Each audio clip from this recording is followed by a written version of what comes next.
ডিগবৈৰ গুৰুকুল চেছ একাডেমীৰ উদ্যোগত তথা একাডেমীৰ অভিভাৱক ডিগবৈৰ জ্যেষ্ঠ খেলুৱৈ আৰু ৰটাৰী ক্লাব ডিগবৈৰ সহযোগত তথা অসম দবা সন্থাৰ তত্বাৱধানত আমি ডিগবৈ মূলীয়াবাৰী পৰাগধৰ চলিয়া প্ৰেক্ষাগৃহত 1, 2 আৰু 3 জুন তিনিদিনীয়াকৈ আমি সদৌ অসম 47 সংখ্যক আন্তঃজিলা দবা প্ৰতিযোগিতা অনুষ্ঠিত কৰোঁ। আজি আমাৰ অন্তিম দিন। এইবাৰৰ প্ৰতিযোগিতাত আমি ইয়াত অনূৰ্ধ্ব 17 মুকলি আৰু ছোৱালী শাখা আৰু লগতে মহিলা শাখাৰ প্ৰতিযোগিতা অনুষ্ঠিত কৰোঁ। অসমৰ 11খন জিলাৰ 141 গৰাকী প্ৰতিযোগীয়ে এইবাৰ প্ৰতিযোগিতাত অংশগ্ৰহণ কৰে।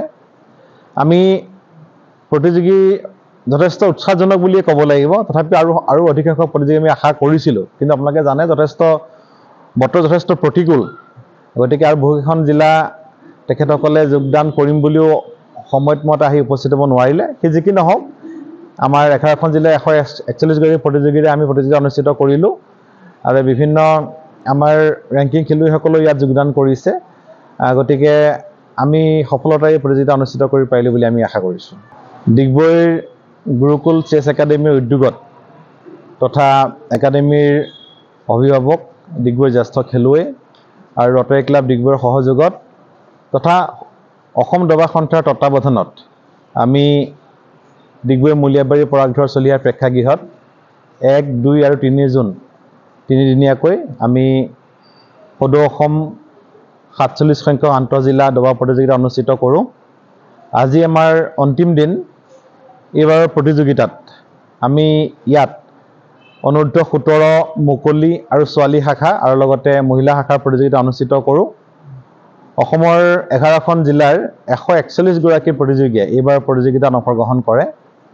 আমি প্ৰতিযোগী যথেষ্ট উৎসাহজনক বুলিয়ে ক'ব লাগিব। তথাপি আৰু অধিক সংখ্যক প্ৰতিযোগী আমি আশা কৰিছিলোঁ, কিন্তু আপোনালোকে জানে বতৰ যথেষ্ট প্ৰতিকূল। গতিকে আৰু বহুকেইখন জিলা তেখেতসকলে যোগদান কৰিম বুলিও সময়মতে আহি উপস্থিত হ'ব নোৱাৰিলে। সেই যি কি নহওক, আমাৰ 11খন জিলাৰ 141 গৰাকী প্ৰতিযোগীৰে আমি প্ৰতিযোগিতা অনুষ্ঠিত কৰিলোঁ আৰু বিভিন্ন আমাৰ ৰেংকিং খেলুৱৈসকলেও ইয়াত যোগদান কৰিছে। গতিকে আমি সফলতাৰে প্ৰতিযোগিতা অনুষ্ঠিত কৰি পাৰিলোঁ বুলি আমি আশা কৰিছোঁ। ডিগবৈৰ গুৰুকুল চেছ একাডেমীৰ উদ্যোগত তথা একাডেমীৰ অভিভাৱক ডিগবৈৰ জ্যেষ্ঠ খেলুৱৈ আৰু ৰটাৰী ক্লাব ডিগবৈৰ সহযোগত তথা অসম দবা সন্থাৰ তত্বাৱধানত আমি ডিগবৈ মূলীয়াবাৰী পৰাগধৰ চলিয়া প্ৰেক্ষাগৃহত 1, 2 আৰু 3 জুন তিনিদিনীয়াকৈ আমি সদৌ অসম 47 সংখ্যক আন্তঃজিলা দবা প্ৰতিযোগিতা অনুষ্ঠিত কৰোঁ। আজি আমাৰ অন্তিম দিন। এইবাৰৰ প্ৰতিযোগিতাত আমি ইয়াত অনূৰ্ধ্ব 17 মুকলি আৰু ছোৱালী শাখা আৰু লগতে মহিলা শাখাৰ প্ৰতিযোগিতা অনুষ্ঠিত কৰোঁ। অসমৰ 11খন জিলাৰ 141 গৰাকী প্ৰতিযোগীয়ে এইবাৰ প্ৰতিযোগিতাত অংশগ্ৰহণ কৰে। আমি প্ৰতিযোগী যথেষ্ট উৎসাহজনক বুলিয়ে ক'ব লাগিব। তথাপি আৰু অধিক সংখ্যক প্ৰতিযোগী আমি আশা কৰিছিলোঁ, কিন্তু আপোনালোকে জানে বতৰ যথেষ্ট প্ৰতিকূল।